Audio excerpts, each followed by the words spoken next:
বন্ধুরা দেখো, কয়েকদিন আগে ছিল আমাদের কিন্তু পৈতের অনুষ্ঠানের একটা নেমন্ত্রণ। সেটা তোমাদের সাথে শেয়ার করা হয়নি, তাই ভাবলাম আজকে শেয়ার করে নিই। তো যাওয়ার পর দেখলাম অনেক রকমের স্টার্টার সাজানো রয়েছে। সেখানে রয়েছে ভেজ পকোড়া, জিলিপি ভাজা, আর রয়েছে ফিশ ফিঙ্গার।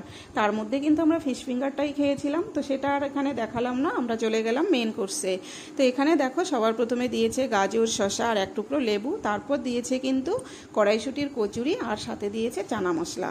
কড়াইশুঁটির কচুরিটাও কিন্তু অসাধারণ ছিল, একদম গরম গরম। এটা খেয়েই যেন পেটটা ভরে গেছে। এরপর চলে এলো বাসন্তী পোলাও, সাথে চলে এলো একটা ভাজা, তার সাথে দিয়ে দিল কিন্তু পনির বাটার মশলা, সাথে কিন্তু কাতল মাছও ছিল, আর সাথে দিয়েছিল কিন্তু চিলি ফিশ। তো চিলি ফিশটাও কিন্তু অসাধারণ হয়েছিল। তো কোনটা ছেড়ে কোনটা খাবো ভেবেই পাচ্ছিলাম না। আর খাবারগুলো এত তাড়াতাড়ি করে দিচ্ছিল যে খেয়েই উঠতে পারছিলাম না, কোনটা আগে খাবো আর কোনটা পরে খাবো বুঝতেই পারছিলাম না। তো যাই হোক, রান্নাবান্নাগুলো কিন্তু অসাধারণ হয়েছিল। এরপর চলে এলো কাঁচা আমের চাটনি। চাটনিটাও কিন্তু দুর্দান্ত হয়েছিল। যদিও আমি অনুষ্ঠান বাড়িতে চাটনি খাই না, তবু একটু নিলাম টেস্ট করার জন্য।